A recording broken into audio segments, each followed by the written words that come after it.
J'ai serré le volant de ma vieille camionnette délabrée si fort que mes jointures sont devenues complètement blanches, le cuir délavé s'enfonçant dans mes paumes calleuses. Je venais de me garer dans ma rue après un quart de travail éreintant de 12 heures, mon corps aspirant à une douche chaude et un repas décent dans le sanctuaire de ma toute nouvelle maison que j'avais littéralement cassé le dos pour acheter. Mais alors que je tournais au coin, mon estomac s'est violemment noué. Un énorme camion de déménagement commercial était garé agressivement juste devant ma propriété. Son moteur diesel tournait au ralenti avec un grondement menaçant. Et debout, juste là, sur ma pelouse fraîchement tondue, aboyant des ordres à ses enfants comme si elle possédait la terre sous ses pieds, se trouvait ma belle-sœur Chloé. Mon frère maçon sortait une lourde boîte en carton de l'arrière du camion, riant avec mon père, Robert, qui dirigeait désinvoltement le trafic dans mon allée comme s'il détenait l'acte de propriété de mon terrain. J'ai claqué ma camionnette en position de stationnement au milieu de la rue, les pneus crissant sur l'asphalte. Avant même que je ne puisse détacher ma ceinture de sécurité, Chloé m'a repéré. Ses yeux s'illuminèrent d'un éclat prédateur et privilégié. Elle a marché directement jusqu'à la vitre côté conducteur, lourdement enceinte de son 4e enfant, ses ongles manucurés tapotant impatiemment contre la vitre. J'ai baissé la vitre juste un peu, l'air froid du soir se précipitant dans la cabine. « Tu es en retard, Ellie », claqua Chloé, sa voix dégoulinante de cette condescendance faussement sucrée qu'elle utilisait toujours pour masquer sa pure méchanceté. « Maçon et ton père ont fait tout le gros du travail. Maman a dit que nous pouvions prendre la chambre principale car j'ai besoin d'espace pour le nouveau bébé. Donc, tu dois sortir tes affaires de là ce soir. Tu peux juste dormir dans cette vilaine petite caravane à l'arrière. » Je la fixais, mon pouls battant si fort dans mes oreilles que cela résonnait comme une grosse caisse. J'ai regardé par-delà elle et j'ai vu ma porte d'entrée grande ouverte. Le pêne dormant en laiton, celui que je venais d'installer il y a un mois, était complètement détruit. Une perceuse électrique robuste était posée négligemment sur ma chaise de Porsche. Une traînée de copeaux métalliques scintillait sous la lumière du Porsche. Ils n'avaient pas seulement débarqué. Ils avaient cambriolé ma maison. Ils avaient foré mes serrures. « Sortez de ma propriété », dis-je, ma voix tombant à un murmure bas et dangereux. Le faux sourire de Chloé disparut, remplacé par une grimace laide et vicieuse. « Excusez-moi, nous emménageons. Nous avons un bail. Ne rendez pas les choses difficiles, espèce de sale égoïste. Vous n'avez même pas de famille. Vous n'avez pas besoin de cette maison. » Elle a tendu la main et a attrapé la poignée de la porte de mon camion, la tirant violemment, essayant de forcer son chemin dans ma cabine. Quand elle a réalisé que j'avais appuyé sur le bouton de verrouillage, elle a claqué sa paume ouverte contre ma vitre. « Laisse-moi entrer. Tu ne peux pas me faire ça. Je vais rayer la peinture de cette foutue camionnette si tu n'arrêtes pas de faire ton bébé et que tu ne donnes pas les clés à Maçon. » Je n'ai pas discuté. Je n'ai pas crié. J'ai juste sorti mon téléphone. Je l'ai tenu pour qu'elle puisse voir l'écran et j'ai composé le 911. J'ai croisé son regard alors que l'opérateur répondait. Chloé pensait m'avoir acculé. Mes parents et mon frère pensaient m'avoir intimidé avec succès une dernière fois pour que je cède. Ils pensaient que le faux bail qu'ils avaient imprimé sur Internet les protégerait.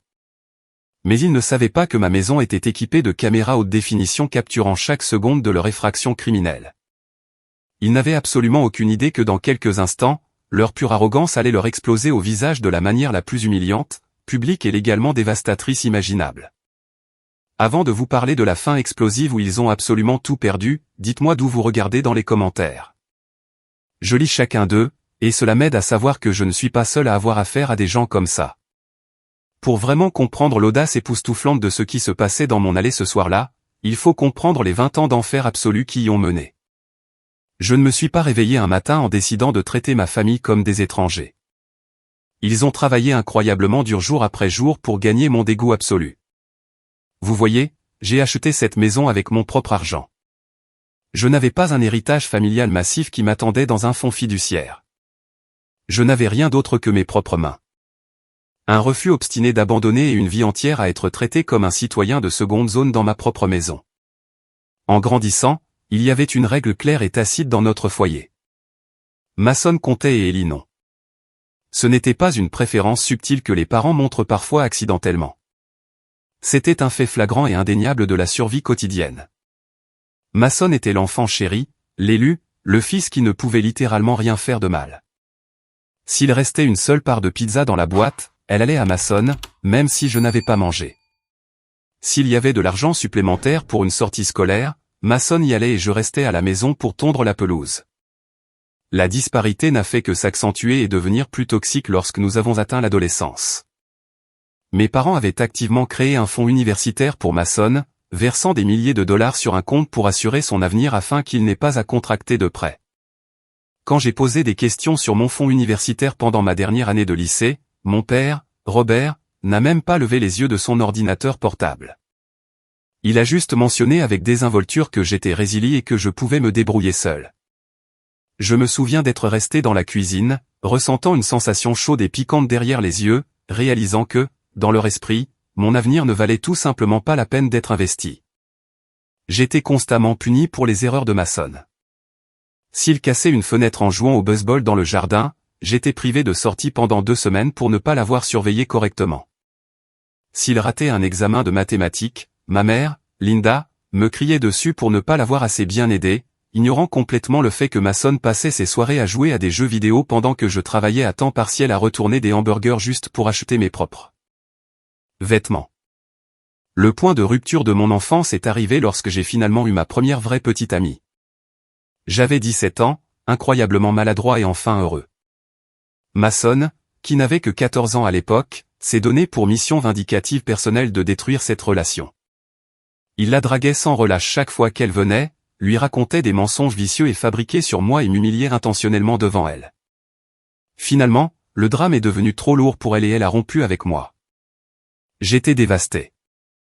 J'ai confronté Mason dans le couloir, mes poings serrés, des larmes de pure frustration coulant sur mon visage. Mes parents ont entendu les cris et se sont précipités hors de leur chambre. Ont-ils réprimandé Mason? Lui ont-ils dit de respecter son frère aîné? Non. Ma mère m'a saisi par les épaules et m'a secoué, me disant d'arrêter d'être si ridiculement sensible. Elle m'a dit de prendre ça comme une blague et que si une fille pouvait être chassée si facilement, elle ne valait de toute façon pas mon temps. Mason est resté derrière elle, me souriant narquoisement, sachant qu'il avait de nouveau gagné.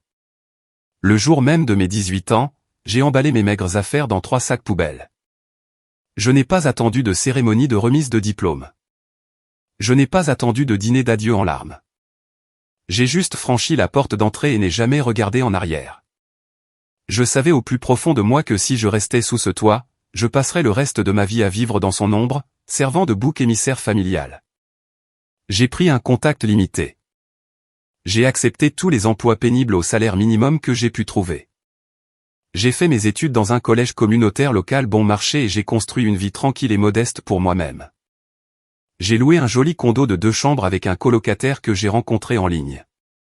Pendant longtemps, les choses ont été vraiment correctes. J'ai gardé une énorme distance émotionnelle et physique avec ma famille, ne les voyant qu'à ces réunions de vacances obligatoires et étouffantes où je m'asseyais tranquillement dans un coin. Mangeais ma dinde et ignorais les remarques passives-agressives de Chloé sur mon manque de carrière bien rémunérée. Je pensais les avoir échappés. Je pensais avoir enfin construit une vie qu'ils ne pouvaient pas toucher, pas manipuler et pas détruire. Mais j'étais incroyablement naïve. Je n'avais aucune idée que l'univers était sur le point de me lancer une énorme balle courbe qui allait détruire tout ce que j'avais construit, me forçant à retourner vers les personnes qui m'avaient brisé en premier lieu, pour découvrir que leur cruauté ne connaissait absolument aucune limite. La tempête arrivait et j'étais juste sur son chemin sans aucun endroit où me cacher. Puis vint l'année brutale et impitoyable de 2020. Lorsque la pandémie frappa et que le monde s'arrêta pratiquement du jour au lendemain, ma fragile indépendance fut brisée. L'entreprise de logistique pour laquelle je travaillais fit complètement faillite dans les 2 premiers mois des confinements. Mon colocataire, qui était barman et avait également perdu tous ses revenus, paniqua. Il rompit notre bail plus tôt, fit ses valises au milieu de la nuit et déménagea à 3 états de distance pour vivre avec ses riches parents. Soudain, je me retrouvais seul dans un condo de 2 chambres avec un bail que je ne pouvais absolument pas me permettre. Les chèques de chômage du gouvernement n'étaient qu'une goutte d'eau par rapport aux loyers et factures exorbitants. J'observais mon petit compte d'épargne durement gagné se vider semaine après semaine, dollar après dollar. L'anxiété n'était pas seulement dans ma tête. C'était un poids physique lourd qui me pressait la poitrine chaque seconde de la journée. Je ne pouvais pas dormir, je ne pouvais pas manger. Chaque fois que je regardais mon application bancaire, mon estomac se nouait en nœuds douloureux et nauséabonds. J'ai dû vendre tout ce que je possédais juste pour garder les lumières allumées pendant quelques semaines de plus. J'ai vendu mon canapé, ma télévision, mon cadre de lit, mes livres et la moitié de mes vêtements en ligne pour des sommes dérisoires. J'ai réduit toute mon existence à 2 sacs de sport usés. Mais j'avais un plan de dernier recours désespéré. Je possédais une camionnette robuste et fiable de la fin des années 90. Elle n'était pas jolie. La peinture s'écaillait et elle consommait beaucoup d'essence, mais le moteur était à toute épreuve. J'ai parcouru les petites annonces en ligne et j'ai trouvé un gars qui vendait une caravane de camionnettes délabrée pour 1 000 $ en espèces. J'ai vidé le dernier sou de mes fonds d'urgence, remis les billets froissés et attaché cette lourde coque en fibre de verre à la benne de mon camion. L'intérieur était incroyablement exigu. Il sentait fortement la vieille toile et la moisissure, et le matelas était aussi fin que du papier, mais c'était un toit solide au-dessus de ma tête. J'ai ravalé ma fierté. Cela m'a semblé comme avaler du verre brisé. J'ai conduit cette camionnette lourde et bruyante pendant 3 heures sur l'autoroute jusqu'à la maison de mes parents. Mason et Chloé y vivaient déjà, occupant 3 des 4 chambres avec leur nombre croissant d'enfants bruyants, vivant complètement sans loyer au crochet de mes parents. Je suis entré dans l'allée, le gravier crissant sous mes lourds pneus, et j'ai frappé à la porte d'entrée. Ma mère a répondu, le sourire poli et forcé sur son visage a instantanément disparu, laissant place à un froncement de sourcils dur au moment où elle a posé les yeux sur moi. J'ai pris une profonde inspiration et j'ai expliqué ma situation désespérée. Je leur ai dit que j'avais perdu mon emploi, perdu ma maison et que je n'avais nulle part où aller. Je n'ai pas demandé de chambre à l'intérieur de la maison. Je ne leur ai pas demandé de me nourrir ou de payer mes factures. J'ai juste supplié pour un endroit sûr où garer ma caravane pendant quelques mois jusqu'à ce que le monde se rouvre et que je puisse obtenir un nouveau salaire.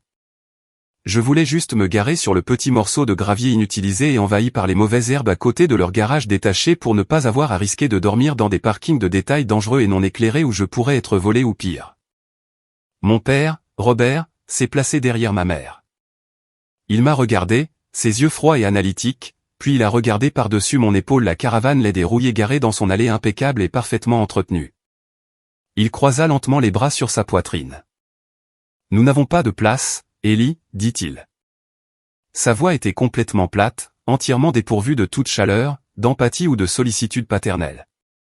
C'était le ton que vous utilisiez pour congédier un vendeur persistant de porte-à-porte. « Papa, s'il te plaît, » ai-je supplié, détestant comment ma voix se brisait. C'est juste le gravier. Je ne viendrai même pas dans la maison principale. Je n'utiliserai pas votre eau ou votre électricité. J'ai juste besoin d'un endroit sûr pour fermer les yeux la nuit sans constamment regarder par-dessus mon épaule. C'est une horreur absolue. Ma mère intervint, son nez visiblement plissé de dégoût. Qu'est-ce que les voisins vont penser? Avoir notre fils aîné qui vit comme un sale vagabond dans la cour. C'est embarrassant, Ellie. Puis la porte d'entrée s'est ouverte plus grand et Mason et Chloé sont sortis sur le porche. Chloé a jeté un coup d'œil à mon camion cabossé et a éclaté d'un rire aigu et strident. Elle a même pointé son doigt parfaitement manucuré et orné d'un diamant directement sur mon visage. « Oh mon Dieu, regardez-le » a-t-elle ricané, posant sa tête sur l'épaule de Mason. « Il vit vraiment dans cette petite boîte. Tu as l'air d'un véritable clochard. Ellie, je suppose que tu es vraiment l'échec de la famille. » Mason a souri narquoisement, passant un bras protecteur et arrogant autour de la taille de sa femme. « Je te l'avais dit qu'il finirait dans le caniveau », a-t-il marmonné assez fort pour que tout le monde entende. Je suis resté figé, le vent froid de l'après-midi mordant ma fine veste en jean, fixant les personnes qui étaient censées être de mon sang. Il jouissait activement et joyeusement de ma misère. Il se nourrissait de mon moment le plus bas. Finalement, mon père soupira et proposa un compromis. Il me dit, le visage impassible, que je pouvais garer la caravane sur le chemin de gravier, mais que je devrais lui payer exactement 1 000 $ par mois de loyer. 1 000 $. C'était le prix exact d'un appartement de luxe décent dans mon ancienne zone. Il savait que j'étais au chômage. Il savait que mon compte bancaire était à zéro absolu. Ce n'était pas une offre. C'était une insulte délibérée, calculée et incroyablement cruelle, conçue pour me faire partir. Je n'ai pas discuté. Je n'ai pas crié ni supplié. Ma vision s'est légèrement brouillée à cause des larmes non versées, mais j'ai refusé de leur donner la satisfaction de me voir craquer. Je me suis retourné, Je suis retourné lentement à mon camion, je suis monté dans la cabine glaciale, j'ai mis le contact et je suis parti, laissant ma famille dans le rétroviseur. Pendant les 2 années éreintantes suivantes, j'ai mené une vie invisible, nomade et terrifiante. Je me garais dans les recoins les plus sombres des terrains industriels, constamment terrifié par le projecteur d'un policier tapant sur ma fenêtre au milieu de la nuit, me forçant à déménager. J'ai appris à survivre aux marges extrêmes de la société. J'ai furtivement branché une rallonge robuste dans les prises extérieures de bâtiments commerciaux fermés au hasard juste pour maintenir le réfrigérateur de ma petite caravane suffisamment froid afin que mes courses bon marché ne pourrissent pas et ne me donnent pas une intoxication alimentaire. Je me douchais dans une salle de sport bon marché ouverte 24 heures sur 24, gardant la tête baissée et évitant le contact visuel avec quiconque. Au cœur de l'hiver, la caravane était une glacière littérale. Je dormais entièrement vêtu, un lourd manteau d'hiver, un bonnet tiré sur mes oreilles, frissonnant violemment sous 3 couches de couverture bon marché, priant pour que mon petit chauffage électrique surchargé ne fasse pas sauter le disjoncteur principal de la caravane et me laisse geler. Sous la chaleur étouffante de l'été, c'était un four suffocant et insupportable. La chaleur rayonnait intensément à travers les minces parois en fibre de verre, me laissant tremper dans une flaque de ma propre sueur, haletant pour de l'air frais dans la chaleur stagnante. Mais je n'ai pas craqué. J'ai survécu. Finalement, le monde a recommencé à tourner lentement, et j'ai trouvé un travail éreintant sur les quais de chargement de l'entrepôt d'une entreprise de logistique locale. Le propriétaire, Monsieur Wyatt, était un homme dur, sans fioritures et endurci qui respectait profondément le travail acharné plus que les diplômes fantaisistes. Quand il a inévitablement découvert que je vivais dans mon camion parce que j'étais toujours le premier à arriver et le dernier à partir, il ne m'a pas jugé ni méprisé. Il m'a tendu une clé de la porte arrière et m'a dit que je pouvais garer la caravane à l'arrière du parking sécurisé des employés, derrière les conteneurs d'expédition. Il m'a même laissé utiliser une prise de courant dédiée et un robinet d'eau. En échange de son incroyable gentillesse, j'ai travaillé comme un chien. J'ai pris tous les quarts de travail épuisants disponibles. J'ai travaillé les week-ends, les jours fériés et les nuits épuisantes. Je suis devenu bon ami avec le garde de sécurité de nuit, un homme formidable et calme nommé Carter, qui a enfreint les règles et m'a laissé utiliser la salle de bain intérieure de l'entrepôt pour ne pas avoir à faire face à la tâche désagréable et dégradante de vider les toilettes chimiques. Portable dans la caravane. J'ai gardé la tête basse, la bouche fermée et j'ai appris chaque aspect de cette entreprise. Ma dévotion a porté ses fruits. En 1 an, Monsieur Wyatt m'a donné une promotion massive au poste de superviseur, gérant tout le plancher de l'entrepôt. Cela s'accompagnait d'une augmentation de salaire substantielle, d'avantages sociaux complets et d'une réelle stabilité. Mais la peur de la rue ne m'a jamais quitté. Je vivais avec des nouilles instantanées bon marché, portais mes bottes de travail jusqu'à ce que les semelles se détachent et économisais chaque centime que je gagnais.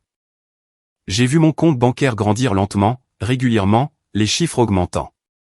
J'étais terrifié à l'idée de me retrouver de nouveau sans abri, alors j'ai thésaurisé mon argent comme un fou, me préparant à l'apocalypse. Après 2 années brutales et épuisantes à vivre dans une boîte en fibre de verre exiguë, j'ai finalement eu assez d'argent économisé pour un énorme acompte. J'ai cherché agressivement sur le marché et j'ai trouvé une offre incroyable et inimaginable sur une belle maison préfabriquée de 3 chambres à seulement 2 miles de l'entrepôt. Je me suis assis dans un bureau impeccable, les mains légèrement tremblantes, et j'ai signé la pile épaisse de papiers hypothécaires. J'ai obtenu les clés. Le jour où j'ai conduit mon camion bruyant et chaotique sur ma propre allée pavée, j'ai reculé la caravane profondément dans le jardin clôturé et je l'ai décroché. Je l'ai installé sur des parpaings comme un monument permanent, un rappel quotidien de ce que j'avais exactement survécu et de qui m'avait exactement abandonné. Je suis entré dans ma maison vide et résonnante, je me suis allongé sur le tapis moelleux au centre du salon, j'ai levé les yeux vers le plafond blanc impeccable, et pour la première fois depuis des années, j'ai pleuré. C'étaient de vilains sanglots haletants de soulagement absolu. J'étais en sécurité. J'étais enfin en sécurité. Mais la paix ne durerait pas. La tempête que je pensais avoir semée allait trouver ma nouvelle adresse. Ma plus grande et la plus catastrophique erreur fut de baisser ma garde pendant quelques jours. J'étais si incroyablement fier de ce que j'avais accompli. Si désespéré de prouver à l'univers que je n'étais pas l'échec que ma famille prétendait que j'étais, que j'ai pris quelques photos de la maison. J'ai pris des photos du spacieux salon avec sa couche de peinture fraîche, de la cuisine moderne avec ses appareils en acier inoxydable et du grand porche accueillant. Je les ai postés sur mes pages de réseaux sociaux. Je n'ai pas inclus l'adresse, bien sûr. Je voulais juste que le monde et peut-être inconsciemment ma famille sache que j'étais sorti de la misère et que j'avais construit une vraie vie. Quelques semaines plus tard, un samedi après-midi tranquille, alors que j'organisais mon nouveau garage, ma sonnette a retenti. J'ai essuyé la graisse de mes mains avec un chiffon et je me suis dirigé vers la porte d'entrée, m'attendant à une livraison de colis. J'ai ouvert la porte et je me suis retrouvé face à face avec mon pire cauchemar absolu. Toute ma famille élargie, Robert, Linda, Mason, Chloé, et leurs 3 enfants bruyants et indisciplinés se tenaient sur mon porche. Pas de SMS d'avertissement, pas d'appel téléphonique demandant s'ils pouvaient venir. Ils avaient complètement ignoré la décence humaine et les limites. À ce jour, je n'ai absolument aucune idée de comment ils ont trouvé mon adresse physique. Ma meilleure supposition est que Chloé, qui avait beaucoup trop de temps libre, a traqué mon lieu de travail et m'a suivi chez moi un soir. Avant que mon cerveau choqué ne puisse même traiter ce qui se passait ou leur dire de partir, ils me poussèrent. Ils se frayèrent littéralement un chemin à travers mon entrée comme un troupeau de touristes privilégiés et commencèrent immédiatement à errer dans mon sanctuaire privé. Les yeux de Chloé parcouraient partout, absorbant avidement la généreuse superficie, les nouveaux appareils coûteux pour lesquels j'avais économisé, et le grand jardin entièrement clôturé visible à travers les portes coulissantes en verre. Elle affichait ce sourire incroyablement sinistre et calculateur qui me hérissait les poils de la nuque. Ce n'était pas le regard d'une belle sœur fière. C'était le regard d'un vautour tournant autour d'une carcasse fraîche. Ma mère, Linda, a traversé les couloirs d'un air critique, passant ses mains sur les murs fraîchement peints, son nez plissé de cette manière familière et jugeante. C'est beaucoup d'espace pour une seule personne, dit ma mère, sa voix résonnant fort dans le couloir, s'assurant intentionnellement que je l'entende. Tu n'as pas de femme. Tu n'as pas d'enfant. Pourquoi as-tu besoin de 3 grandes chambres, Ellie? Cela semble excessivement inutile. Ouais, intervint Mason, s'appuyant lourdement sur mon impeccable îlot de cuisine, complètement non invité. C'est en fait beaucoup plus près de mon travail que la maison de maman et papa. Le trajet d'ici serait un jeu d'enfant. 10 minutes maximum. Les drapeaux rouges ne se contentaient pas de flotter dans mon esprit. Ils battaient et claquaient violemment dans un vent de force ouragan. L'audace pure de ces gens qui entraient dans la maison du fils qu'ils avaient abandonné à la rue. Analyser la propriété comme de cupides prospecteurs immobiliers me faisait bouillir le sang. Finalement, Mason s'éclaircit bruyamment la gorge. Il claqua des doigts. Un son sec et autoritaire. Instantanément, comme un exercice militaire bien répété, mes parents et Chloé rassemblèrent les enfants chaotiques et sortirent sur le porche, refermant la lourde porte en bois derrière eux. Mason et moi fûmes laissés complètement seuls au centre de mon salon. Il croisa les bras sur sa poitrine, adoptant la posture arrogante et gonflée d'un PDG d'entreprise se préparant à livrer un mandat non négociable à un humble employé. « Écoute, Ellie, » commença Mason, son ton dégoulinant de lourde condescendance. « Tu as un très bel endroit ici. Je suis surpris que tu y sois parvenu. Mais soyons réalistes une seconde. Tu n'as absolument pas besoin de tout cet espace. Chloé est enceinte de son 4e enfant. La maison est beaucoup trop exiguë chez maman et papa. Les enfants dorment pratiquement les uns sur les autres, et cela la stresse. Je le fixais, la mâchoire serrée. Et qu'est-ce que le stress de ta femme a à voir avec moi et ma maison? Mason soupira lourdement, levant les yeux au ciel comme si j'étais un enfant lent, ne parvenant pas à saisir un concept douloureusement simple. Je prends la maison, Ellie. Nous allons emménager la famille ici d'ici la fin du mois. C'est juste le plus logique pour tout le monde. Tu as toujours cette vieille caravane installée dans le jardin, n'est-ce pas? Tu as l'habitude de vivre dehors. Tu aimes ça, tu peux juste rester dans la caravane et nous prendrons la maison principale. Nous établirons des règles strictes. Évidemment, tu ne peux pas simplement entrer dans notre espace quand tu veux utiliser la cuisine. Nous aurons besoin de notre intimité, mais c'est une bonne installation pour la famille. L'audace à couper le souffle de ces mots me frappa à la poitrine comme un coup physique. La pièce a littéralement tournoyé pendant une fraction de seconde. Il ne demandait pas de louer une pièce de rechange. Il n'offrait pas d'acheter la maison au prix du marché. Il exigeait carrément que je lui remette les clés de ma propriété, que je retourne dans la caravane glaciale et misérable dont je venais de passer 2 années angoissantes à essayer de m'échapper, et que je laisse sa famille vivre dans le luxe chez moi. Et le pire, il n'a pas offert un seul centime pour le loyer ou pour aider à couvrir l'hypothèque. Il s'attendait pleinement à ce que je continue à payer la banque chaque mois pendant que lui et sa femme menaient la grande vie gratuitement. « Es-tu complètement fou ?» demandai-je, ma voix mortellement calme, vibrant d'une rage à peine contenue. Mason fronça les sourcils, clairement profondément agacé que je ne me plie pas immédiatement à ces demandes ridicules. « Écoute, ne sois pas un connard égoïste. La famille passe en premier. Tu n'as personne à charge. J'ai une femme enceinte et des enfants à soutenir. Tu nous dois ça. Tu es mon frère aîné. Agis en homme. Je ne te dois rien du tout, rugis-je. Le volume soudain de ma propre voix me surprit même. La dernière fois que j'avais crié sur Mason. Mon père avait retiré sa ceinture en cuir. Mais ce n'était pas leur maison. Ce n'était pas leur domaine. C'était mon sanctuaire construit sur ma souffrance. J'ai acheté cette maison. J'ai travaillé 70 heures éreintantes par semaine à transpirer dans un entrepôt pendant que tu restais assis à ne rien faire, laissant maman et papa payer tes factures de carte de crédit. Tu veux une maison? Demande à ta femme paresseuse et privilégiée de trouver un emploi et d'acheter la tienne. Le visage de Mason devint instantanément rouge vif et violent. Les veines de son cou saillirent. Il se jeta en avant, réduisant la distance entre nous jusqu'à ce que nous nous tenions poitrine contre poitrine. Tu ne mérites pas cet endroit, cracha-t-il, de petites éclaboussures de salive atteignant ma joue. Tu es un raté, Ellie. Tu as toujours été un misérable raté. Donne-moi ces maudites clés tout de suite. Je n'ai pas reculé. Je n'ai pas fait un pas en arrière. Au lieu de cela, j'ai ri. Un rire fort, aigu, maniaque qui le déstabilisa complètement. J'ai fouillé dans ma poche de jean, sorti mon smartphone, ouvert l'application appareil photo et appuyé sur enregistrer. J'ai tenu l'objectif juste devant son visage furieux. Redis ça, Mason. Dis à la caméra exactement comment tu essaies de voler ma maison et de me forcer à vivre dehors. Juste attends. Entendant le tumulte, la porte d'entrée s'ouvrit en grand. Mes parents et Chloé firent irruption à l'intérieur. Leurs visages étaient des masques d'indignation.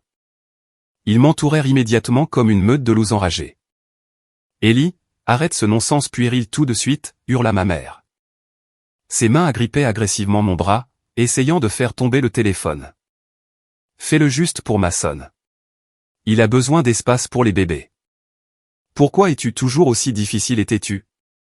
Parce que c'est ma maison, criai-je, reculant pour m'assurer de les garder tous dans le cadre de la vidéo enregistrée. Sortez tous. Sortez de chez moi avant que j'appelle les flics et que je vous fasse traîner menotté. Chloé se fraya violemment un chemin jusqu'à l'avant du groupe. Son visage était tordu dans un rictus incroyablement laid et vicieux, ses yeux écarquillés et dérangés. Sale égoïste, pathétique. Je suis enceinte. Tu ne peux pas me faire ça. Je mérite une vraie belle maison pour mes bébés. Tu me dois. Tu mérites exactement ce pourquoi tu travailles, Chloé, ce qui est absolument rien, répliquai-je, les années de colère refoulées déferlant de ma poitrine. Tu es une sangsue paresseuse et arrogante qui ne m'a jamais respecté un seul jour de sa misérable vie. Je ne te laisserai pas vivre dans ma maison si vous étiez les dernières personnes sur Terre. Cela brisa complètement son fragile ego. Chloé poussa un hurlement, un son aigu et guttural de pure fureur et se jeta physiquement sur moi. Son bras se balança dans l'air avec une vitesse surprenante, et ses lourdes bagues incrustées de diamants heurtèrent durement mon pommette gauche. La piqûre vive et aveuglante de la douleur explosa sur mon visage. Elle continua à venir, me griffant frénétiquement, essayant de me crever les yeux avec ses longs ongles en acrylique. Mason l'a attrapée par la taille par derrière, la tirant en arrière pendant qu'elle donnait des coups de pied et se débattait sauvagement, criant des obscénités immondes à plein poumon. J'ai chaque seconde de cela en vidéo, criai-je par-dessus ces cris assourdissants, tenant le téléphone haut en l'air pour qu'il puisse voir l'enregistrement rouge. C'est une agression et des voies de fait. Foutez le camp de ma maison tout de suite ou je porterai plainte contre elle. Mon père attrapa le bras de ma mère, son visage pâle. Il regarda le téléphone, puis ma joue ensanglantée. Il réalisa instantanément que je ne bluffais pas. Allons-y, marmonna-t-il d'urgence, poussant Mason vers la porte. Ils traînèrent une Chloé qui se débattait et criait par la porte. Ma mère s'attarda sur le porche une dernière seconde, de fausses larmes coulant sur son visage. Elle me regarda avec des yeux froids, morts, calculateurs. Tu as exactement une semaine pour revenir à la raison, Ellie. Une semaine pour faire ce qu'il faut, ou tu le regretteras profondément. J'ai claqué la lourde porte sur son visage et j'ai agressivement verrouillé le pen dormant. Le fort clic résonna dans le silence soudain de la maison. Ma poitrine se soulevait, aspirant des respirations saccadées. Ma joue palpitait violemment là où Chloé m'avait frappé, un filet de sang chaud coulant jusqu'à ma mâchoire. Mais alors que je m'appuyais contre la porte, je ne ressentis pas une once de peur. Je ressentis un calme froid, glacial et résolu s'installer profondément dans mon esprit. L'escarmouche était terminée, mais la guerre absolue pour ma survie avait officiellement commencé. La seconde même où j'ai entendu leur moteur de voiture s'emballer et leurs pneus crisser hors de mon allée, je ne me suis pas effondré sur le canapé. Je ne suis pas allé à la salle de bain pour inspecter la rayure sanglante sur ma joue. Je me suis dirigé directement vers mon îlot de cuisine, j'ai ouvert mon ordinateur portable et je suis parti en guerre. Je savais exactement comment ma famille fonctionnait. Ils étaient maîtres de la manipulation. Au moment où ils feraient les 3 heures de route éreintantes pour rentrer chez eux, ma mère et Chloé auraient une histoire entièrement fabriquée et émotionnellement manipulatrice prête à être déployée au reste de la famille. Ils me dépeindraient comme un monstre dérangé, violent, instable qui avait attaqué au hasard une femme enceinte et avait chassé sans cœur sa famille aimante et solidaire dans le froid de la rue. J'ai absolument refusé de les laisser contrôler le récit. Cette fois, j'avais été la victime silencieuse trop longtemps. J'ai ouvert Facebook. Mes doigts ont volé sur le clavier, tremblant légèrement avec l'adrénaline restante. J'ai tapé une publication massive et détaillée. J'ai expliqué exactement ce qui s'était passé, sans omettre aucun détail humiliant. J'ai décrit comment il s'était présenté complètement sans invitation, comment Mason avait exigé que je quitte ma propre maison et que je retourne dans la caravane glaciale, comment ils avaient refusé d'offrir un seul sou pour le loyer. Et exactement comment Chloé m'avait physiquement agressé lorsque j'avais osé dire non.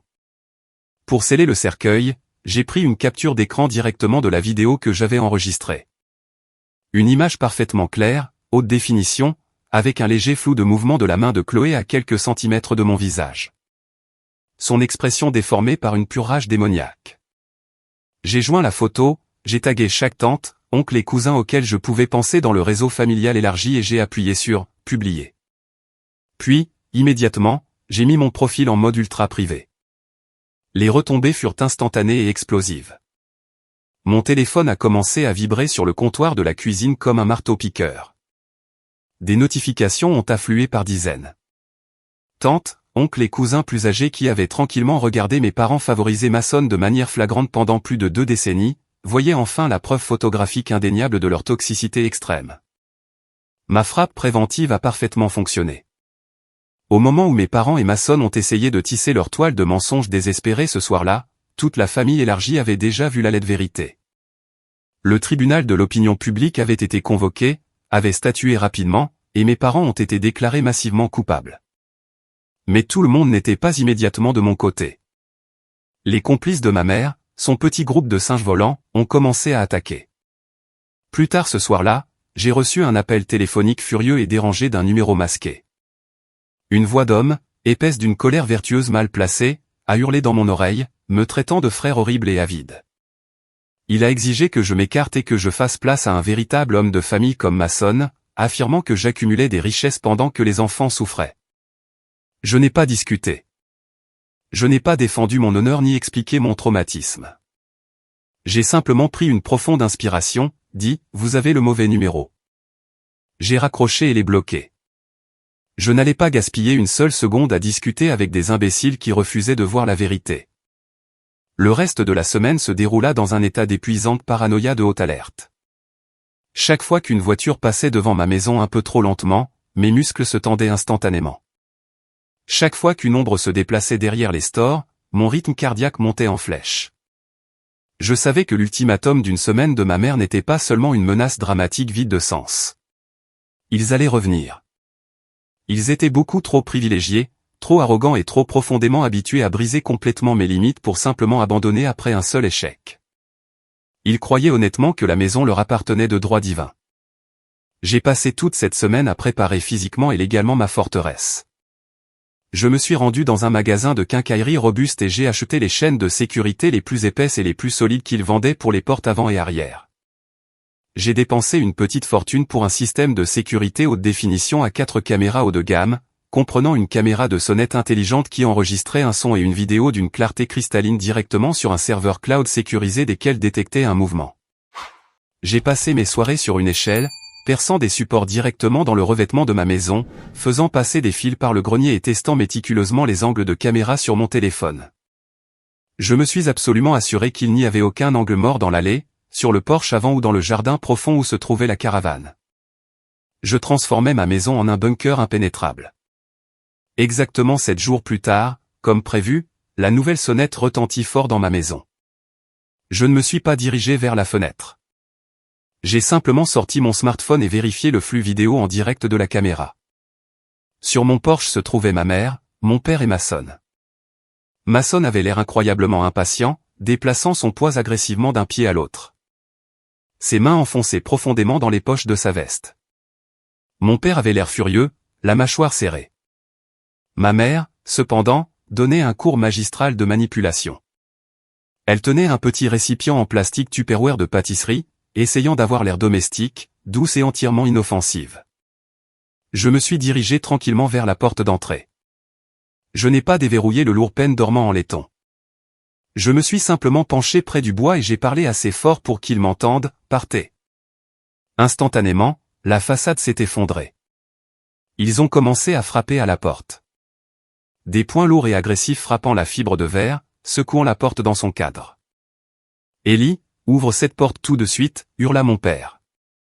Sa voix grave semait autrefois une terreur absolue dans mon cœur quand j'étais un enfant impuissant. Elle me faisait figer de peur. Maintenant, debout dans une maison que je possédais, elle me semblait juste incroyablement pathétique et désespérée. J'ai déverrouillé le pen dormant, mais j'ai gardé la lourde chaîne de sécurité en acier fermement attachée. J'ai ouvert la porte juste un peu, un simple espace de 7 centimètres. Au moment même où la porte bougeait, Mason et mon père ont violemment poussé leur poids combiné contre le lourd bois, essayant de forcer l'ouverture et de s'introduire à l'intérieur. L'épaisse chaîne de sécurité en métal s'est tendue douloureusement, gémissant bruyamment sous l'immense pression, mais les vis robustes que j'avais installées ont tenu bon. J'ai calé mes lourdes bottes de travail contre les planchers, j'ai baissé l'épaule et j'ai repoussé de toutes mes forces, les piégeant dans l'embrasure de la porte. « Arrêtez ça tout de suite », criai-je, ma voix déchirant leur grognement d'effort.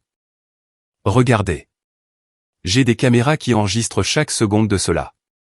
Si vous ne reculez pas de mon porche, j'appelle les flics pour tentative d'invasion de domicile. Ma mère a haleté bruyamment et a tiré frénétiquement mon père par la manche de sa veste. Mason a trébuché en arrière, regardant soudainement la caméra de sonnette noire et élégante, comme s'il venait de remarquer qu'elle enregistrait chacun de ses mouvements.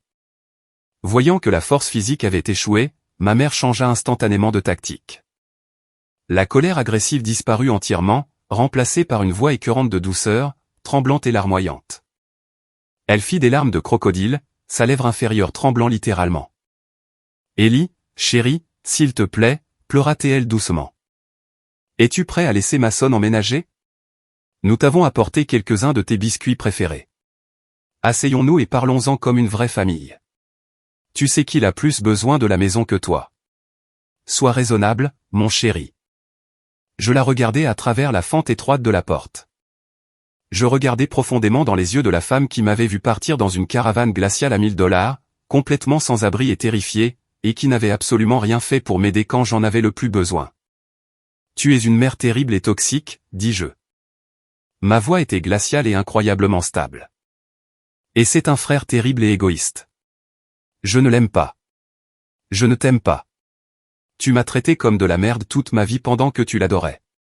Maintenant, quitte mon porche ou la police te fera sortir menottée. » Ma mère laissa échapper un grand gémissement théâtral, couvrant son visage de ses mains, s'appuyant lourdement contre mon père pour un effet dramatique.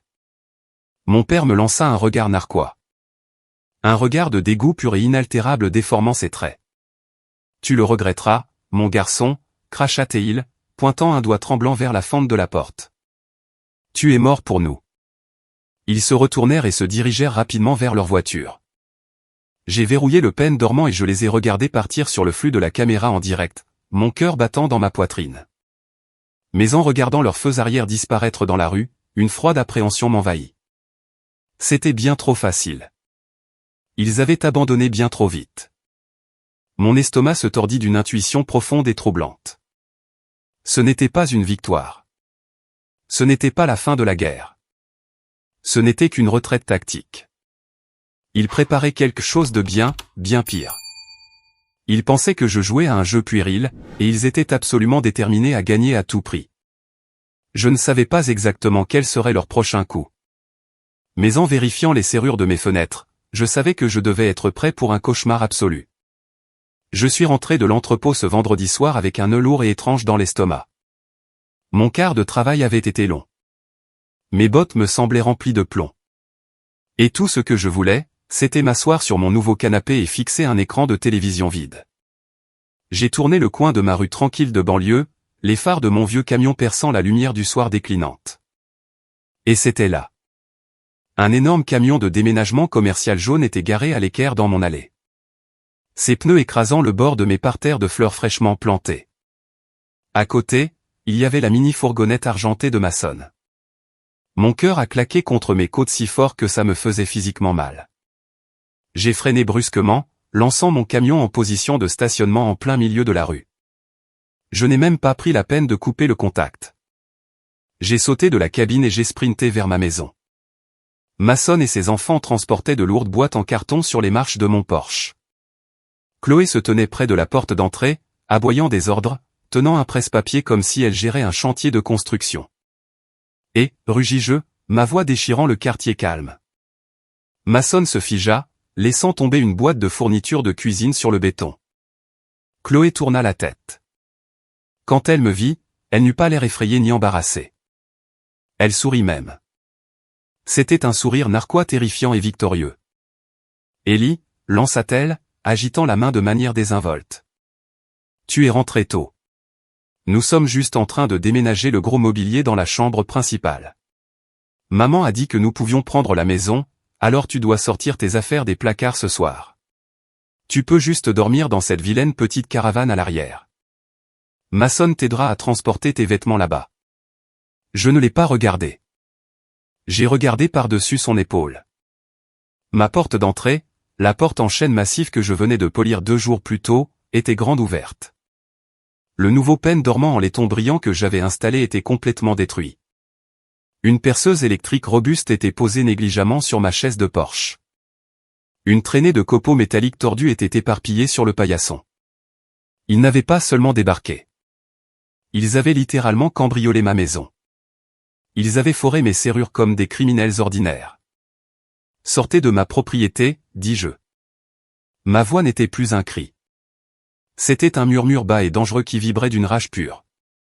Le faux sourire de Chloé disparut. Excusez-moi, nous emménageons. Nous avons un bail légal. Ne rendez pas les choses difficiles, espèce de sale égoïste. Vous n'avez même pas de famille. Vous n'avez pas besoin de cette maison. Elle descendit les marches, se plaçant juste devant mon visage. Laissez-nous entrer. Tu ne peux pas me faire ça. Je vais rayer la peinture de cette foutue camionnette si tu n'arrêtes pas de faire ton bébé et que tu ne donnes pas les clés à Mason. Je n'ai pas discuté. Je n'ai pas crié en retour. J'ai juste sorti mon téléphone, l'ai tenu pour qu'elle puisse voir l'écran, et j'ai composé le 911. Quand Chloé a réalisé ce que je faisais, elle s'est jetée sur moi, essayant de me prendre le téléphone des mains. J'ai reculé, la gardant à distance. J'ai donné à l'opérateur d'urgence mon adresse exacte et j'ai signalé un cambriolage en cours. En moins de 5 minutes, le hurlement des sirènes de police transperça l'air. 2 voitures de police noires et blanches arrivèrent en trombe dans la rue, leurs lumières clignotant en bleu et rouge sur les maisons. 4 agents sortirent, les mains posées prudemment sur leur ceinture de service. « Que se passe-t-il ici » demanda l'officier principal, regardant le camion de déménagement, puis moi, puis Chloé, qui avait soudainement transformé son visage en un masque de pure terreur innocente. « Officier, Dieu merci, vous êtes là » cria Chloé, serrant dramatiquement son ventre de femme enceinte. « Cet homme essaie de nous chasser de chez nous. Nous venons de signer le bail et il devient fou. » Juste à point, la berline de mes parents s'arrêta au bord du trottoir. Robert et Linda sortirent pratiquement de la voiture, se précipitant pour se joindre au cirque. Ma mère commença immédiatement à hocher la tête en accord avec Chloé. « C'est vrai » mentit ma mère doucement, sans même me regarder. « Mon fils Élie a accepté de louer cette maison à son frère. Ils ont tous les papiers ici. Masson se précipita dans la cabine du camion de déménagement et en sortit un dossier en manille. Il tendit une seule feuille de papier à l'officier. Voici le contrat de location, dit Masson avec confiance. Signé et daté. L'officier regarda le papier. Puis il me regarda. Monsieur, avez-vous signé ce document acceptant de louer cette propriété? J'ai pris une profonde inspiration. J'ai laissé le silence s'installer juste une seconde. J'ai regardé le visage suffisant de Masson. J'ai regardé les fausses larmes de ma mère. J'ai regardé la posture arrogante de Chloé. Ils croyaient honnêtement qu'ils avaient gagné. Ils pensaient que ce morceau de papier forgé forcerait la police à s'éloigner et à qualifier cela de litige civil. Officier, dis-je calmement, sortant mon tout nouveau permis de conduire de mon portefeuille. Je le lui tendis. C'est mon adresse légale. Je suis le seul propriétaire de cette propriété. Je l'ai achetée avec mon salaire, sans un sou de personne d'autre. Et cette signature sur ce faux bail est une contrefaçon complète. Ils ne savent même pas à quoi ressemble mon écriture. L'officier fronça les sourcils, comparant la signature de mon permis à la griffure sur le papier. Ce n'était même pas proche. La signature du bail était écrite en cursive fantaisiste. Ma vraie signature est un tracé net et anguleux. De plus, continuai-je, pointant un doigt raide directement vers mon Porsche. Si vous regardez juste là sur cette chaise, vous verrez une perceuse électrique et des copeaux métalliques. Ils ont foré mon peine dormant pour entrer. C'est une effraction. Le visage de Masson perdit toute couleur. Il ressemblait soudain à un petit garçon terrifié. Et le meilleur, dis-je, élevant la voix pour que toute ma famille entende chaque mot. Je me suis tourné et j'ai pointé la caméra de sonnette noire et élégante montée à côté de la porte, puis les 3 autres caméras de sécurité haute définition nichées sous les avant-toits du toit. Chaque seconde de ceci est enregistrée. J'ai une vidéo haute définition de Masson perçant la serrure. J'ai une vidéo de Chloé menaçant de détruire mon véhicule. Et j'ai des images sauvegardées sur le cloud de la semaine dernière de Chloé m'agressant physiquement sur ce même Porsche. Le silence assourdissant qui tomba sur mon allée fut le plus doux que j'ai jamais entendu de ma vie. La mâchoire de Chloé tomba littéralement. Ma mère couvrit sa bouche des 2 mains, laissant échapper un halètement étranglé. Mon père fit un pas en arrière massif, essayant soudainement de s'éloigner du camion de déménagement. Ce sont des crimes graves, dis-je, fixant les yeux paniqués de Masson. Effraction, faux, fraude, agression. J'ai les preuves pour vous envoyer, toi et ta femme, en prison, Masson, ce qui signifie que tu perds ton emploi, tu perds tes revenus, tu perds tout. L'officier principal a regardé les caméras, a regardé la perceuse, puis a lancé un regard noir à Masson. Monsieur, a dit l'officier sèchement. C'est votre perceuse? Masson ne pouvait même pas parler. Il a juste hoché la tête bêtement. Je vous donne exactement une chance, leur dis-je, ma voix résonnant dans la rue silencieuse. Je le fais uniquement pour le bien de vos enfants qui ne méritent pas de voir leurs parents se faire menotter aujourd'hui. Vous avez exactement 10 minutes pour sortir chaque boîte de ma maison. Montez dans vos voitures et ne revenez jamais. Si vous n'êtes pas parti dans 10 minutes, je porterai plainte au pénal et j'appellerai les services de protection de l'enfance. Chloé s'est effondrée. Elle est tombée à genoux là, sur l'allée en béton, et s'est mise à hurler. Elle a arraché le faux contrat de location de la main de l'officier et l'a frénétiquement déchiré en petits morceaux, les jetant en l'air comme des confettis. Ramassez ça, ordonna l'officier, pointant le papier déchiqueté au sol. Ou je vous verbalise pour avoir jeté des déchets, en plus de tout le reste. Les regarder emballer leur camion de déménagement dans un silence complet et absolu fut un moment décisif de ma vie. Masson transpirait abondamment, ses mains tremblant alors qu'il redescendait les marches du Porsche avec les lourdes boîtes. Chloé était assise sur le pare-choc de la fourgonnette, pleurant ouvertement, se frottant furieusement le visage avec les mains. Mes parents se tenaient sur le trottoir, l'air complètement humiliés, évitant les regards sévères et réprobateurs des 4 policiers qui avaient croisé les bras et décidé de rester pour assister à toute la procédure d'expulsion. Avant que ma mère ne puisse monter dans sa voiture pour partir, elle s'est tournée vers moi. Elle semblait brisée, mais il y avait toujours une lueur désespérée et manipulatrice dans ses yeux. Elle a même tendu la main pour toucher mon bras. « Ellie, s'il te plaît », murmura-t-elle, sa voix se brisant. « Nous pouvons arranger ça. Masson peut te payer un loyer. Nous pouvons établir un plan de paiement. Tu n'as pas à rejeter ta famille comme ça. J'ai retiré mon bras comme si elle m'avait brûlé avec un fer chaud. Rejeter ma famille, demandai-je à haute voix, m'assurant que les officiers m'entendent. Où était cette famille quand j'ai perdu mon emploi et mon condo? Où étiez-vous quand je vous ai supplié pour un morceau de gravier où garer ma caravane, pour ne pas me faire agresser au milieu de la nuit? Vous vous êtes moqué de moi. Vous avez exigé $1000 par mois pour de la terre. Vous m'avez dit que j'étais une horreur. Mon père baissa les yeux vers ses chaussures, son visage prenant une teinte cramoisie profonde et honteuse. Vous avez laissé Mason et Chloé me traiter comme de la merde toute ma vie, continuai-je, laissant 20 ans de venin s'échapper de ma poitrine. Vous avez dépensé tout son fonds universitaire pour lui, et vous ne m'avez rien donné. Vous m'avez regardé geler dans cette caravane pendant 2 ans. Et la seconde même où j'ai obtenu un bon salaire et acheté une maison avec mon propre sang et ma propre sueur, vous essayez de vous y introduire et de la voler pour votre enfant chéri. Vous êtes des gens horribles. Je ne vous dois rien. Sortez de ma vue. Ma mère enfouit son visage dans ses mains, ses épaules tremblant violemment. Mon père ne dit pas un mot. Il lui ouvrit juste la portière de la voiture, s'installa au volant et s'éloigna sans regarder en arrière. Mason jeta la dernière boîte dans le camion, claqua la lourde porte métallique et partit en trombe, me laissant seul dans mon allée avec 4 policiers et une porte d'entrée cassée. J'ai passé le reste de la soirée à installer une toute nouvelle serrure renforcée en acier. J'ai mieux dormi cette nuit-là que je ne l'avais fait depuis des années. Les choses sont devenues complètement calmes pendant plusieurs mois. Je me suis concentré sur mon travail, j'ai obtenu une autre promotion et j'ai commencé à vraiment apprécier ma vie. J'ai invité 2 de mes amis les plus proches, Matthew et Ryan, à louer les 2 chambres d'amis. C'étaient des gars formidables, respectueux et propres, et l'argent de leur loyer couvrait entièrement mon hypothèque, me permettant de canaliser tout mon salaire directement dans mon compte d'épargne. Quand décembre est arrivé, j'ai décidé d'organiser une grande fête de réveillon de Noël chez moi. J'ai invité tante, oncle, cousins et mes grands-parents. Compte tenu de la publication explosive sur Facebook des mois précédents, la famille était entièrement de mon côté.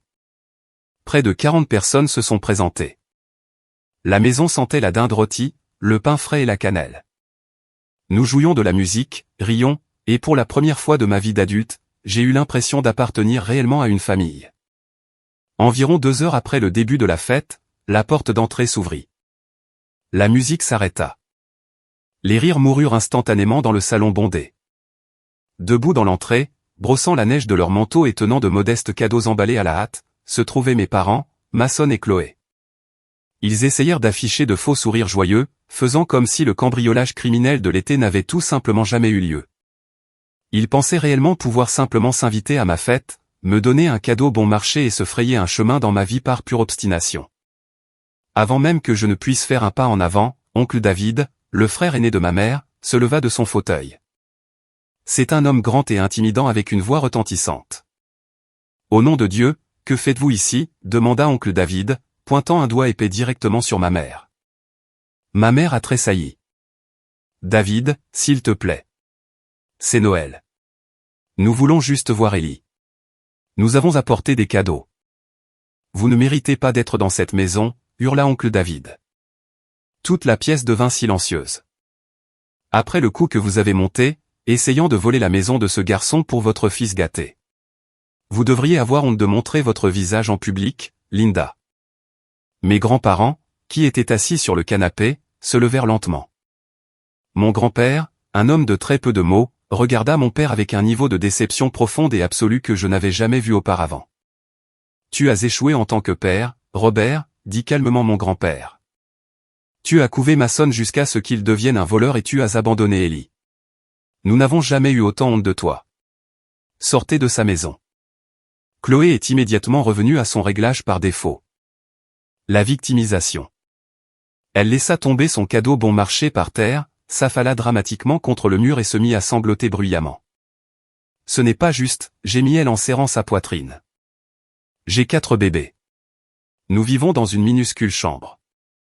Ellie a tout cet espace et tout cet argent et il ne veut pas partager la richesse. Il punit mes enfants. Je me suis détaché de la foule et je l'ai regardé droit dans les yeux. C'est toi qui punis tes propres enfants, Chloé, dis-je fermement. Tu as un diplôme universitaire, mais tu refuses de travailler. Tu dilapides le salaire de maçonne en vêtements de créateur pendant que tes enfants dorment dans des lits exigus. Tu veux une grande maison? Va trouver un emploi. Maçonne semblait vouloir que le sol s'ouvre et l'engloutisse tout entier. Il ne pouvait établir de contact visuel avec personne. Entouré de dizaines de proches en colère et jugeurs qui savaient exactement quel genre de lâche il était. Il se rapetissa complètement. Il attrapa Chloé par le bras, la remit debout et la traîna pratiquement par la porte d'entrée. Mes parents les suivirent, la tête baissée, honteux. Nous avons verrouillé la porte derrière eux, remis la musique de Noël et avons passé les meilleures fêtes de ma vie. Avançons quelques mois, le printemps était arrivé et je m'épanouissais. Je pensais que le drame était enfin et définitivement terminé, mais je sous-estimais considérablement le pouvoir destructeur de l'arrogance toxique de Chloé. De nulle part, mes parents m'ont envoyé un message texte désespéré, suppliant pour une rencontre dans un lieu public. Ils ont promis que ce n'était pas à propos de la maison. Par une morbidité curiosité, j'ai accepté de les rencontrer dans un Olive Garden local. Quand je suis arrivé, mes parents et Maçonne étaient assis dans un box. Maçonne semblait épuisé avec des cernes sous les yeux et une chemise profondément froissée. Ils sont allés droit au but. Le crédit de Maçonne était complètement détruit. Chloé avait utilisé chaque carte de crédit à son nom au maximum, les plongeant dans des dettes massives et étouffantes. Ils voulaient désespérément déménager de la maison de mes parents, mais aucun propriétaire ne voulait leur louer. Ils m'ont supplié de co-signer un bail pour un appartement de luxe et de leur donner une grosse somme d'argent pour couvrir le dépôt de garantie et le premier mois de loyer. J'ai en fait ri aux éclats, là, dans le restaurant. J'ai attrapé un graissin, j'ai croqué dedans et je les ai regardés. Laissez-moi bien comprendre. Vous essayez de voler ma maison, et quand ça échoue, vous voulez que je vous donne mon salaire durement gagné pour financer le mode de vie de Chloé? Absolument pas. Je ne suis pas votre distributeur automatique personnel. Tu as fait ton lit, Maçonne. Couche-toi dedans. Maçonne frappa son poing sur la table, faisant tinter l'argenterie. Tu as tellement d'argent. Tu n'as pas de famille. Tu accumules des richesses pendant que mes enfants souffrent. Tu me dois. Je ne te dois rien, dis-je, me levant du box. J'ai construit ma vie à partir d'une caravane glaciale pendant que tu te moquais de moi. Bonne chance avec tes dettes. J'ai laissé un billet de $10 sur la table pour ma boisson et je suis parti, les laissant sans voix. Mais mon refus de financer leur mode de vie a déclenché une chaîne d'événements catastrophiques qui a fini par détruire complètement leur mariage. Parce que Chloé n'a pas pu obtenir l'appartement de luxe auquel elle se sentait en droit d'avoir, elle a déchaîné une vague de fureur absolue sur Maçonne. Elle l'a constamment réprimandé, le traitant d'échec pathétique qui n'était pas assez homme pour subvenir à ses besoins. La tension dans la maison de mes parents a atteint un point d'ébullition. Et puis Maçonne s'est réveillée. Peut-être que c'était le stress. Peut-être que c'était les abus verbaux constants. Ou peut-être qu'il a finalement remarqué ce que tout le monde soupçonnait depuis des mois. L'enfant le plus jeune de Maçonne, le bébé dont Chloé était enceinte quand elle a essayé de voler ma maison, ne lui ressemblait pas du tout. Maçonne et moi avons tous les deux les cheveux noirs et raides et les yeux foncés. Le bébé avait les cheveux bouclés et clairs et les yeux verts. Sans rien dire à personne, Maçonne a secrètement prélevé un échantillon de la joue du bébé et l'a envoyé pour un test ADN. Lorsque les résultats sont arrivés, toute la structure familiale a complètement explosé. Maçonne n'était pas le père. Il a confronté Chloé dans le salon de la maison de mes parents, agitant les résultats du laboratoire sous son nez. Chloé a paniqué. Elle a essayé de le nier, a essayé de le manipuler, a essayé d'affirmer que le laboratoire avait fait une erreur. Mais Maçonne avait déjà fouillé ses relevés téléphoniques et trouvé des mois de messages textes entre Chloé et un homme nommé Luc, un gars qu'elle avait rencontré dans un bar pendant que Maçonne faisait des heures supplémentaires. Acculée par des preuves irréfutables de son infidélité, Chloé a complètement perdu la tête. Elle est devenue violemment physiquement abusive. Elle a hurlé, a attrapé un lourd vase en verre et l'a brisé contre le mur. Quand Maçonne a essayé de l'arrêter, elle s'est jetée sur lui, lui griffant le visage avec ses longs ongles en acrylique, laissant de profondes et sanglantes entailles sur sa joue. Mon père a essayé d'intervenir, et elle l'a frappé à la mâchoire. Dans le feu croisé chaotique, le fils aîné de Maçonne, Isaac, 8 ans, a été violemment poussé contre un cadre de porte, se retrouvant avec un œil au beurre noir et un nez ensanglanté. Ma mère a appelé le 911. La police est arrivée, a vu le sang sur le visage de Maçonne et l'enfant qui pleurait, et a immédiatement arrêté Chloé. Ils lui ont passé les menottes au poignet et l'ont traînée hors de la maison en hurlant. Les parents de Chloé ont dû la faire sortir de prison 2 jours plus tard. Et savez-vous quelle a été sa première action après sa sortie? Elle a conduit directement chez moi. J'ai ouvert la porte et j'ai trouvé Chloé debout sur mon porche, l'air complètement dérangé. Ses cheveux étaient en désordre, ses yeux étaient sauvages, et elle sentait le vieil alcool. Elle a pointé un doigt tremblant sur ma poitrine et a commencé à crier que j'étais la raison pour laquelle sa vie était ruinée. Si tu nous avais juste donné cette maison, rien de tout cela ne serait arrivé, hurla-t-elle hystériquement. Soutenir la famille était le moins que tu puisses faire. Si tu n'étais pas un cochon aussi avide, ma famille serait toujours unie. Je l'ai regardée, absolument dégoûté par sa réalité délirante. Tu as trompé ton mari, Chloé, dis-je froidement. Tu es tombée enceinte d'un autre homme. Tu as accumulé des dettes massives. Tu as agressé ton mari et ton enfant. Et tu es là à me blâmer? Elle a levé la main, ses doigts se recroquevillant en griffes, se préparant à me frapper de nouveau. Quitte ma propriété, ordonnai-je, pointant directement la caméra au-dessus de sa tête. J'enregistre. Si tu me touches, je ferai en sorte que le juge le voie à ton procès pénal. Elle se figea, ses yeux se posant sur la caméra. Le combat s'évanouit complètement d'elle. Elle se retourna, monta dans sa voiture et s'éloigna en trombe. Le lendemain matin, je me suis rendu au tribunal avec les images vidéo et j'ai facilement obtenu une ordonnance restrictive stricte contre elle. Le divorce fut un véritable bain de sang car nous vivons dans un état où la faute est prise en compte. Et parce que Mason avait des preuves irréfutables de son infidélité, de sa ruine financière et de ses abus physiques, Chloé fut complètement anéantie au tribunal. Mason a embauché un avocat impitoyable. Chloé a même amené son partenaire amoureux, Luc, au tribunal, pensant qu'il la soutiendrait. Mais lorsque le juge a informé Luc qu'il serait financièrement responsable de la pension alimentaire pour le bébé, le lâche a complètement paniqué. Luc a largué Chloé là, dans le couloir du palais de justice, lui disant qu'il n'était pas prêt à être père et l'abandonnant avec une montagne de frais juridiques. Chloé a perdu la garde principale de ses 3 enfants aînés. Elle a été condamnée à rembourser la majeure partie des dettes de carte de crédit qu'elle avait accumulées. Sans un sou de pension alimentaire et complètement coupée du salaire de Mason, elle a été forcée de retourner vivre dans sa chambre d'enfant chez ses parents et de prendre un emploi humiliant au salaire minimum en tant que caissière dans la petite entreprise de ses parents. La reine avait officiellement perdu sa couronne. Les suites du divorce ont laissé Mason complètement brisé. La trahison a détruit son ego. Un mardi soir pluvieux, environ un mois après l'expulsion de Chloé. J'ai entendu frapper à ma porte. J'ai ouvert pour trouver Mason debout sous la pluie. Il avait l'air terrible. Il serrait une bouteille de whisky bon marché et il avait pleuré. Il n'a rien exigé. Il n'a pas agi de manière privilégiée. Il m'a juste regardé et a complètement craqué. Je suis désolé, sanglota-t-il, ses épaules tremblant. Je suis tellement désolé, Ellie. Tu avais raison pour elle. Tu avais raison pour tout. J'ai été un frère terrible. Je l'ai laissé me transformer en monstre. Je ne l'ai pas serré dans mes bras. Nous n'en étions pas là. Mais je ne lui ai pas non plus claqué la porte au nez. Je l'ai fait entrer, lui ai préparé une tasse de café noir et l'ai laissé parler. Il a avoué que son fils aîné, Isaac, était traumatisé par les disputes et avait désespérément besoin de sa propre chambre pour se sentir en sécurité. Mais ils étaient toujours entassés dans la maison de mes parents. Mason a baissé les yeux vers ses chaussures. Ellie, je sais que je n'ai absolument aucun droit de te demander quoi que ce soit, mais je dois faire passer mes enfants en premier.